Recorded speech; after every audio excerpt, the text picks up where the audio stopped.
بسم اللہ الرحمن الرحیم۔ السلام علیکم ناظرین۔ آرٹیکل 63A کے خلاف مقدمے کی سماعت چیف جسٹس قاضی فائز عیسیٰ کی سربراہی میں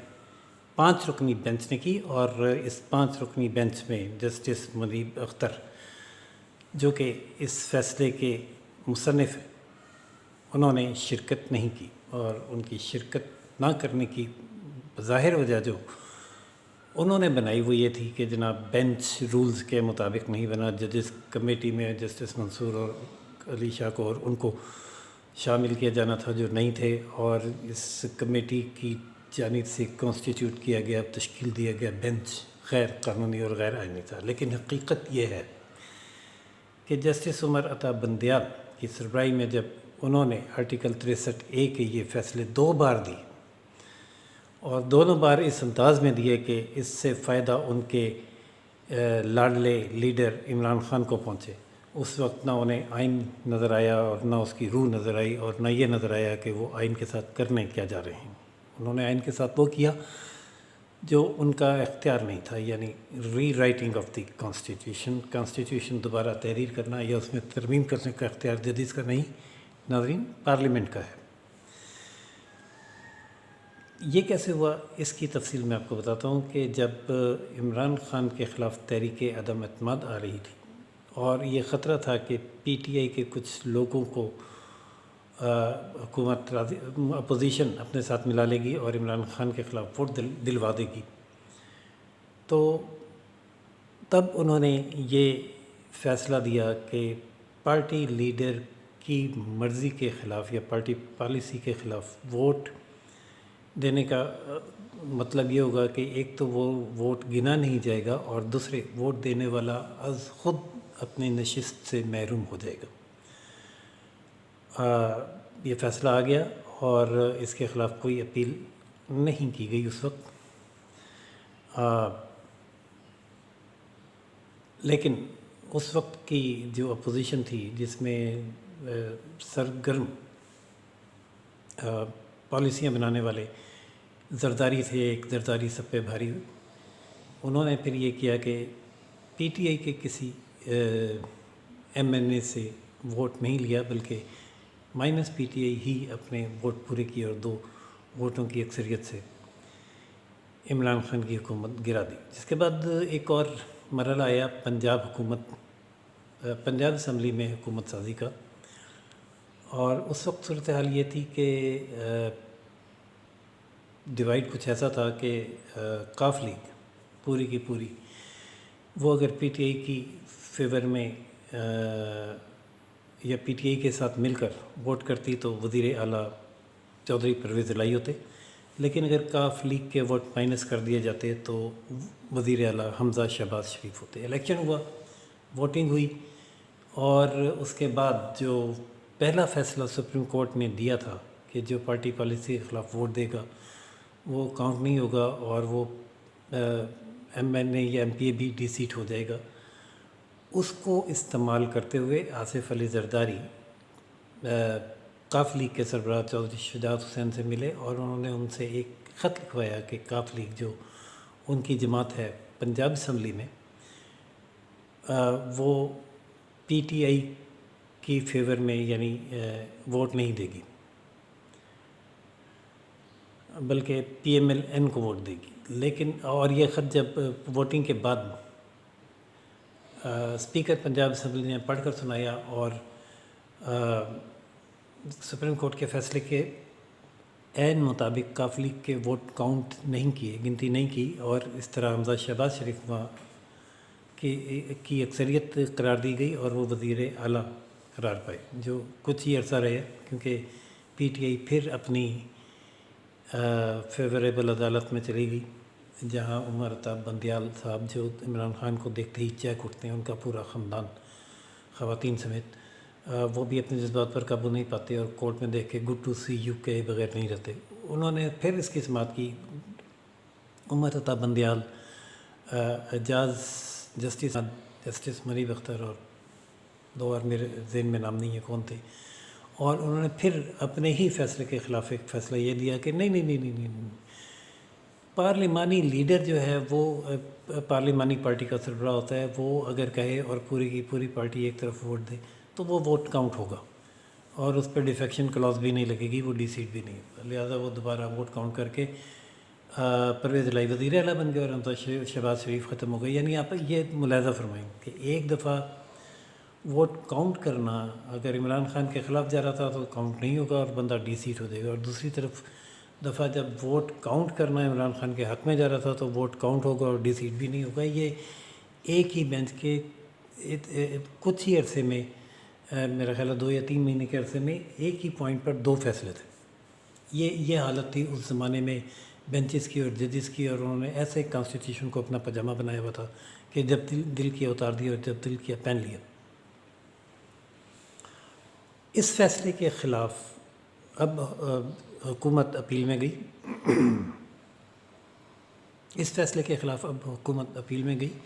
اور یہ موقف اختیار کیا گیا کہ یہ جو فیصلے تھے جو 2 بار آئے، یہ آئین کے ساتھ ایک کھلواڑ تھا، آئین کو دوبارہ تحریر کرنے کے مترادف تھا۔ اس کو کالعدم قرار دیا جائے، اور جو آئین کے اصل الفاظ ہیں جو یہ ہیں کہ جب کوئی پارٹی کارکن اپنے پارٹی کے منشا کے برعکس ووٹ دے گا تو اس کا ووٹ گنا تو جائے گا، ہو سکتا ہے اس نے اپنے ضمیر کی بات پہ کہ میری پارٹی اس مرحلے پہ یہ کام غلط کر رہی ہے، یہ نہیں، یہ ہونا چاہیے، ووٹ دے دے گا، لیکن چونکہ پارٹی پالیسی کے خلاف ہوگا تو پارٹی کے سربراہ کو یہ اختیار حاصل ہوگا کہ وہ چاہے تو اس رکن کے خلاف ریفرنس کیس کو ڈی سیٹ کیا جائے، اسپیکر کو بھیج سکتا ہے، اور اسپیکر اس کا جائزہ لینے کے بعد وہ ریفرنس بھی الیکشن کمیشن کو بھیجتا ہے، جو الیکشن کمیشن اسے سماعت کا موقع فراہم کر کے پھر یہ فیصلہ کرتا ہے کہ اس کو ڈی سیٹ کرنا ہے یا نہیں کرنا، اور اگر وہ ڈی سیٹ کر دیا جاتا ہے تو پھر اس کے پاس اپیل کا ایک حق بھی ہوتا ہے۔ یہ تمام پروسیس جو عمر عطا بندیال صاحب نے عمران خان کی محبت میں فارغ کر دیا تھا وہ بحال ہوا ہے۔ اب اس بحالی کا نتیجہ یہ ہوگا کہ جو ممبر اپنی پارٹی پالیسی کے خلاف ووٹ کرے گا اس کا ووٹ گنا جائے گا، اور بعد میں پارٹی کی مرضی ہے کہ وہ اس کے خلاف ریفرنس دے یا نہ دے، اور جب وہ ریفرنس دے گا تو جو بھی پروسیس ہوگا وہ فالو ہوگا۔ ہو سکتا ہے وہ ممبر یہ فیصلہ کرے کہ ٹھیک ہے میں ووٹ تو دیتا ہوں، ووٹ گنا جائے، اور مجھے اگر میری پارٹی فارغ کر دیا تو ٹھیک ہے میں گھر بیٹھ جاؤں گا، لیکن اپنے ضمیر کے خلاف نہیں جاؤں گا، تو وہ گھر جا سکتا ہے۔ لیکن یہاں پہ جو حکومت کی حکمت عملی ہے وہ کچھ یوں تھی کہ جو آزاد امیدوار ہیں، پی ٹی آئی نے بطور پارٹی تو الیکشن لڑا نہیں، مطلب اس کو سمبل نہیں ملا تھا، تو تمام لوگوں نے آزاد حیثیت میں الیکشن لڑا تھا، تو اس پر جسٹس منصور علی شاہ نے کانسٹیٹیوشنل امینڈمنٹ کو ناکام بنانے کے لیے ایک مقدمے میں یہ فیصلہ دے دیا تھا کہ جتنے بھی آزاد امیدوار ہیں، پہلے ایک فیصلہ پہلے دیا تھا اس سے کہ جو آزاد امیدوار ڈکلیریشن دیں گے کہ وہ پی ٹی آئی کے ٹکٹ سے آئے تھے اور پی ٹی آئی کے رکن ہیں، انہیں سمبل ملا یا نہیں ملا، وہ پی ٹی آئی کے رکن قرار پائیں گے، اور پی ٹی آئی پارلیمانی پارٹی کی حیثیت رکھتی ہے، ایس آئی سی سے اس کے اتحاد کی کوئی حیثیت نہیں ہے، اور اگر اتحاد ہے بھی تو پی ٹی آئی کو بھی بطور پارٹی پارلیمنٹ میں نمائندگی حاصل ہوگی اور اس کے سیٹیں دی جائیں گی۔ لیکن پھر جب یہ آئینی ترمیم کا مرحلہ آیا تو ناظرین آپ دیکھیے عمران خان کی محبت ان ججز میں، ان کو مطلب میں احترام کا دامن ہاتھ سے نہیں چھوڑنا چاہتا، میں صرف قانونی بات ہی کروں گا کہ تفصیلی فیصلہ یہ کیا، لکھا انہوں نے جسٹس منصور علی شاہ صاحب نے کہ جتنے بھی آزاد امیدوار منتخب ہوئے ہیں وہ سب کے سب، چاہے انہوں نے ڈکلیریشن دیا پی ٹی آئی کا رکن ہونے کا یا نہیں، پی ٹی آئی کے رکن ہی قرار پائیں گے، کیونکہ لوگوں نے ووٹ انہیں پی ٹی آئی کے لیے دیا۔ اب وہ یہ حقیقت بھول گئے کہ کچھ ایسے امیدوار بھی تھے جو واقعی آزاد لڑے، اور وہ ہر سال ہر الیکشن میں ایسے آزاد امیدوار موجود ہوتے ہیں، ان کی 10-15 کی تعداد ہوتی ہے، وہ آزاد لڑتے ہیں اور پھر بعد میں فیصلہ کرتے ہیں کہ کس پارٹی کو جوائن کرنا ہے ان کے۔ لیکن جسٹس منصور علی شاہ کے اس فیصلے نے ان کو بھی، اور ان جنہوں نے ڈکلیریشن دیا یا نہیں دیا، ان سب کو بھی قرار دے دیا کہ یہ پی ٹی آئی کے رکن ہے، اور اگر یہ ووٹ دیں گے تو ووٹ کاؤنٹ نہیں ہوگا اور فوری طور پر نائل قرار پائیں گے ڈیفیکشن کلاس کے تحت آٹومیٹک۔